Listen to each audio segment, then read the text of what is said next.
છે સુરતથી સમાચાર, જ્યાં સિલિન્ડર મેળવવા ગ્રાહકોની લાંબી કતાર। કીમ કોસંબા વિસ્તારમાં સિલિન્ડર માટે ગ્રાહકો પરેશાન। કંપનીમાં ગેસ સપ્લાય ખોરવાતા ગ્રાહકોને હાલાકી। 4 દિવસ પહેલા બુકિંગ કર્યા છતાં સિલિન્ડર નથી મળતા। ગેસ એજન્સીના સંચાલકો પણ લાચાર બન્યા છે।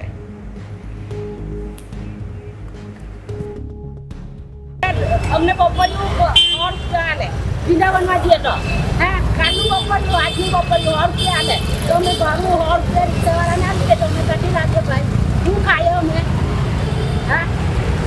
અમે બધું કામ મૂકીને આજે હું 8 વાગે નહીં આવું છું મને કંઈ કાલે 8 વાગે આવજો તો મેં આજે 8 વાગે નહીં आऊँ। एक हफ्ता पहले पूछ दिया था, वहाँ गाड़ी गया था, वहाँ पे सिलेंडर हमको नहीं मिला। एजेंसी से आया, एजेंसी वाले बोले कि अभी बैठना ख़त्म हो गया। दूसरे दिन आप नंबर में लगा लो, नंबर लगाया, वहाँ पे मेरा OTP भी है मोबाइल में, फिर भी नहीं मिल रहा है। बोले गुरुवार को वहीं पे जाना मिलेगा। मतलब एक हफ्ते से आ रहे हैं आप, और करण से कितना किलोमीटर इधर आने का? 9 किलोमीटर आते हो और जाते हो।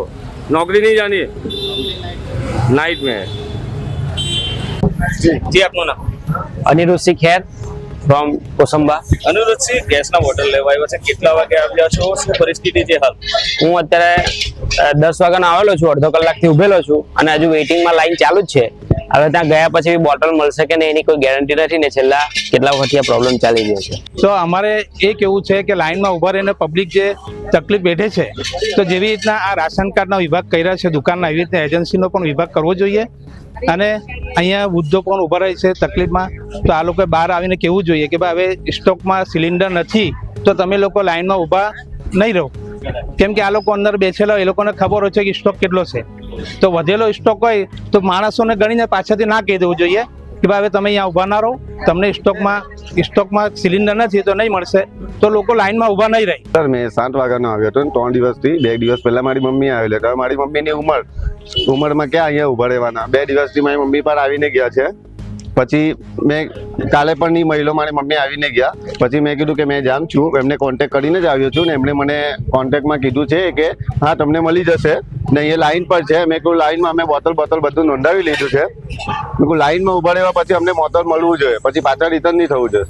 તમારે કોઈ અફરાતફરી કરવાની જરૂર નથી। આ ઉપરથી મેન્ટેનન્સ નથી ગેસની બોટલનો, એટલે આ પ્રોબ્લેમ આવે છે। આમાં એજન્સીનો તો કોઈ વાંક જ નથી।